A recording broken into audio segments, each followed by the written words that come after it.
Hi, welcome to sixth grade language. This is lesson 159. We're going to be looking at pages 247 and 249. We're going to start off right off on page 247, so I need you to get it out. And look down at the box. Okay, while you're getting that out, I'm just going to mention that our homework for this lesson is to do Write C on page 248. And your book report, having your book report book read is due by next Wednesday so that you can get your, so you can use Wednesday, Thursday, and Friday to write your book report and then turn that in on with your Friday work or as soon as that is done. So anyway, let's look at your prepositions. We're going to sing this song, and I love this song. I think it's fun. But you don't have to. You don't have to think it's fun, but I think it's fun, and we're going to sing it. So you probably remember you may have sing it. Well, I know Morgan and Ryan sang it with me last year. We did this, and I had been singing it with the fourth grade before. We were out of school, and so I don't know if you guys sang with me. You might have some. So we're going to sing the song. So, aboard, about, above, across, after, against, along, around, among, at. These are the first ones: before, behind, below, beneath, beside, between, beyond, by, down, during, except, for and from, in, inside, into, like, near, of, off, on, over, past, since, through and throughout, to, toward, under, underneath, until, up, upon, with, within, without. Now I am finished. Very good. All right, so we are looking at prepositions. So we'll probably sing that song a few more times. Preposition is a word that shows the relationship between the noun or pronoun after it, or its object, and some other word in the sentence. The word that the phrase modifies, okay? Word or words, sometimes it can be more than one word. The colorful fish, sorry, it doesn't say that. Colorful fish swam among the coral. Colorful fish swam beside the coral. The prepositions among and beside show how the fish is swimming is related to the object coral. The preposition is never by itself in a sentence. It always has an object. The preposition and its object make a phrase, okay? A prepositional phrase is a group of words that begins with a preposition and ends with a noun or a pronoun. The object of the preposition is the noun or pronoun that completes a prepositional phrase. A preposition must always have an object, or it's not acting like a preposition, okay?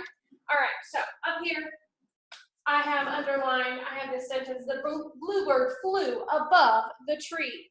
This is a prepositional phrase because it starts with above. And is above in our list?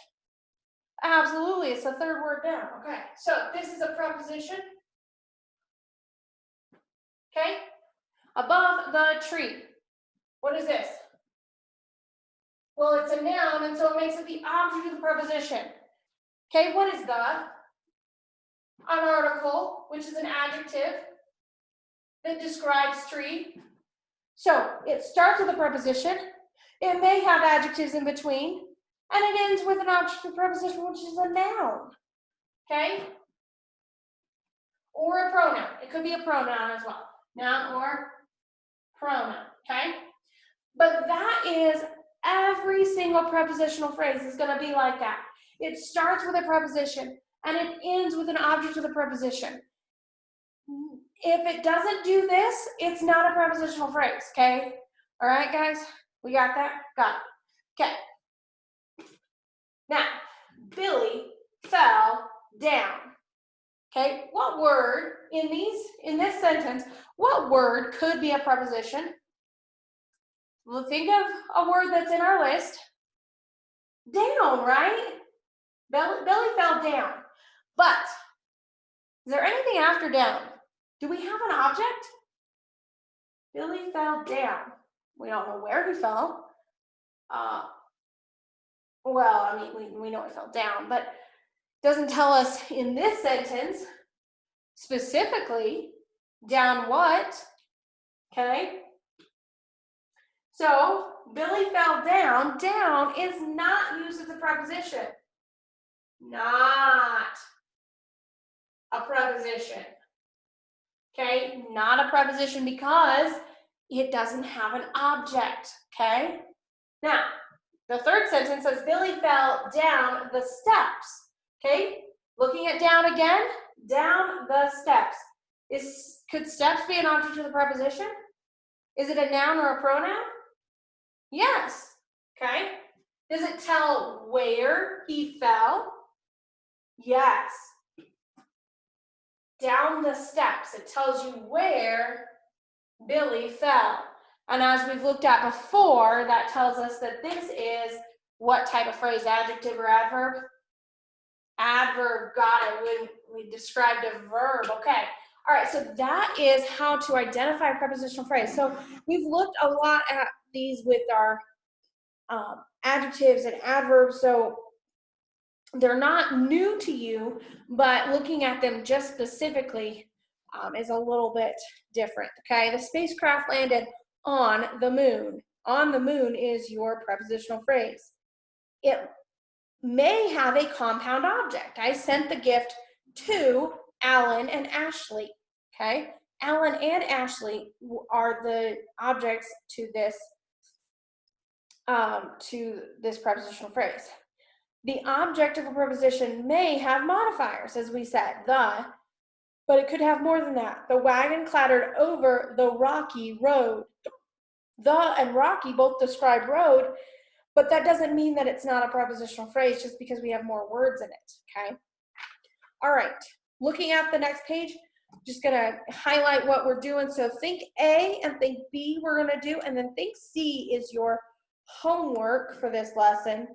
So think A says use the preposition list to help you think of prepositions that could replace the bold ones in the following sentences and show a different relationship. So I want you to try to find four words that could replace the word that is there, okay? And write them down. You can write them in the book if you write them neatly, okay? Think B says underline each prepositional phrase in the following sentence. You're not doing anything else with it. You're just underlining the prepositional phrase. Now, one thing I want to note, and we've talked about that before, but I just want to remind you, a prepositional phrase only has one preposition. One preposition. So, if you come to a prepositional phrase and you come to your object and you see another preposition, it doesn't mean that it continues with the same phrase. They're two different phrases. So, you'll see those you'll see a couple of those in these sentences where it'll be a continuation, but make sure that you only have your one prepositional phrase underlined by itself, okay? Then underline your new prepositional phrase, okay? And then, so those are those two. Write C is on notebook paper, rewrite the paragraph below, replacing each blank with a prepositional phrase to add details and complete the story, underlining the parts that you added, okay? So, and get creative. Don't use the same thing over and over. That's not creative, and you need it to be interesting. You want details. So just try to be as creative as you can with that. And that'll be an interesting one to see how you guys write that. All right, adverbs in disguise, 249, look closely. Most of the words in the preposition list that you mentioned can also be used as adverbs, and that is what we talked about here, okay? It's easy to tell the difference. Prepositions always have objects, and adverbs never do. The tourist climbed aboard. Aboard is an adverb. There's no object. Aboard what? It doesn't say. Okay, the tourist climbed above the yacht. Aboard is the preposition and yacht is the object. So you see how that works. So in these sentences here, identify the bold word by writing preposition for preposition, P-R-E-P for preposition, AD or ADV for adverb in the blank. If the word is a preposition, circle its object. We're going to do 1 and 2 together. Then I'm going to let you get to this and you can do the rest on your own, okay? Most of the tourists kept up with the guide, but some lagged behind. Okay, behind is bold, but is there an object for this word? Well, that's the end of the sentence, so there's nothing after it. And a preposition always starts the phrase, and there's always something after it. So if there's nothing after it, if it ends the sentence, then you know it's an adverb, okay? In this case, we can ask our questions as well. We can say, but some lagged where? Behind. And that's the first one that came to my mind, but you could say when, you could say, you could ask the questions all the way through, but where is behind, so it is an adverb. All right, there is an umbrella rack behind the door.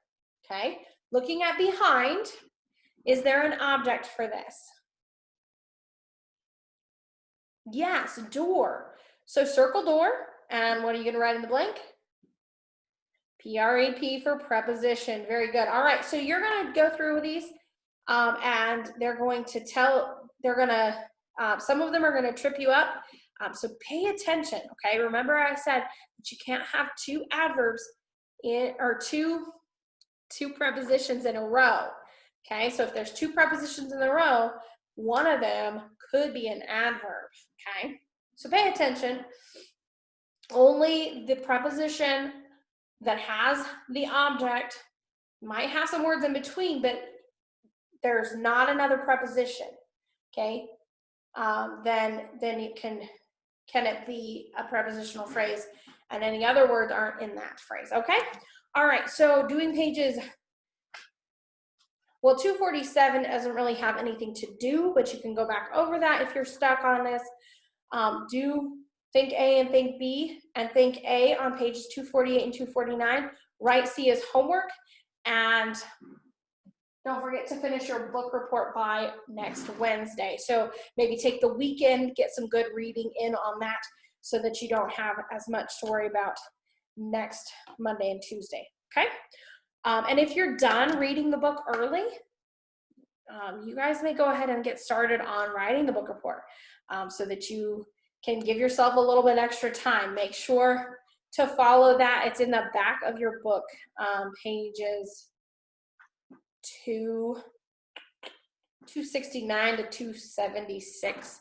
Have all of that about the writing of the book report. So, all right, I will see you in the next lesson, and have a good day.